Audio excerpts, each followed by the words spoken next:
భాష ఇస్తే వాళ్ళు మాట్లాడండి ఒక్క నిమిషం. ఎస్ అశోక్ గారు వినబడుతుందా? అశోక్ గారు వినబడుతుందా?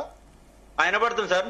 ఒకటి ఇప్పుడు మీ మీద కేసు అన్నారు ఒకటి, రెండోది నేను కూడా విన్నాను మీరు కోచింగ్ సెంటర్ కాబట్టి మళ్ళీ ఎగ్జామ్ జరుగుతుంది మీకు లాభం జరుగుతున్న ఉద్దేశంతో పదే పదే ఈ విధంగా చేస్తున్నారని వాళ్ళ ఆరోపణ గుప్పించారు. దీనికి మీ సమాధానం ఏంటి? ఒకటి సార్, ఇప్పుడు తెలుగు మీడియం వాళ్ళకి అన్యాయం జరుగుతుందని కొట్లాడుతున్నా. తెలుగు మీడియం అన్యాయం జరిగిందంటే మళ్ళీ తెలుగు మీడియం కోచింగ్ తీసుకున్నాడా? ఇప్పుడు నేను తెలుగు మీడియం కొట్లాడితే నా మీద కూడా నాకడ జాయిన్ అవుతాడా? ఎవరు జాయిన్ కాడు కదా. నేను ఎక్కడైతే బాధితుల పక్షాన్ని లేకపోతే కొట్లాడుతున్నా అంతే. చెప్పండి అశోక్ గారు. ఎస్ నేను ఇప్పుడు తెలుగు మీడియంలో నా దగ్గర తెలుగు మీడియం తో పాటు ఇంగ్లీష్ మీడియం పిల్లలు కూడా కోచింగ్ తీసుకున్నారు. వాళ్ళ నా క్లాసులోనే తెలుగు మీడియంలోనే క్లాస్ విన్నారు. కానీ ఇంగ్లీష్ మీడియంలో రాస్తే వాళ్ళకి మార్కులు వచ్చినాయి, తెలుగు మీడియంలో రాస్తే మార్కులు రాలేదు. నేను తెలుగు మీడియం ఇట్లా అన్యాయం జరిగిందంటే నెక్స్ట్ కోచింగ్ తీసుకుంటే ఎవడున్నాడు? మరి అట్లాంటే నేను కానిస్టేబుల్ పిల్లల తరఫున కొట్లాడి నా దగ్గర కానిస్టేబుల్ కోచింగ్ లేదు, గురుకులాల పిల్లల కోసం కొట్లాడి నా దగ్గర గురుకుల కోచింగ్ లేదు. అంటే ఏ సమస్య ఉన్నా 4-5 ఏళ్లుగా నేను మాట్లాడుతున్నా. టిఆర్ఎస్ గవర్నమెంట్ నా పైన 12 కేసులు పెట్టింది.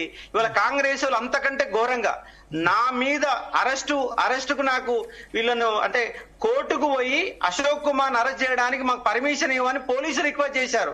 ఇది ఎక్కడ గత గవర్నమెంట్ లో కనపడదా?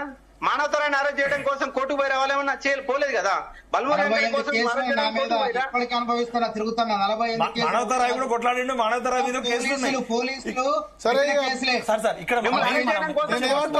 ఒకటి అధికారంలో ఉన్న ఒకటి చెప్తారు విద్యార్థి నేతలు కూడా ఎట్లా అంటే ఒక నిమిషం అధికారంతో మాట్లాడినా మానవతరాయి లీక్ అయితే మాట్లాడిండు, గ్రూప్ 2 అక్రమాలు జరిగితే పట్టుకొని మాట్లాడినా. అక్రమాలు జరిగితే మేము మాట్లాడొద్దు అంటున్నా. నువ్వు కాంగ్రెస్ లో ఉన్నప్పుడు మాట్లాడవచ్చు, నేను మాట్లాడని వీల్లేదు నాకు అంటున్నా. జరిగినాయి అన్నాం, దాన్ని నిరూపించడం, గెలిచినాం. అంతేగాని నీ స్వార్థం కోసం నీ తెలుగు మీడియం కోసం నువ్వు స్వార్థం ఏం లేదు. నా స్వార్థం తెలుగు మీడియం అన్యాయం జరిగితే మాట్లాడుతున్నా. తెలుగులో చదువుకున్న వ్యక్తి నేను, వ్యక్తి నేను. అంటే వాళ్ళు తెలుగు మీడియం దాని గురించి ఏమంటున్నా? అమ్ముకున్నారు, డీజీపీఎస్సీ అమ్ముకున్నది. ఎట్లా అమ్ముకున్నది, ఏంది, సాక్ష్యాలు ఏంటి చెప్తున్నా కదా. ఒకే సెంటర్ లో 74 మంది సెలెక్ట్ అయ్యారని చెప్తున్నాం కదా. ఒకే సెంటర్ 74 మంది ఎక్కడ వచ్చిరా?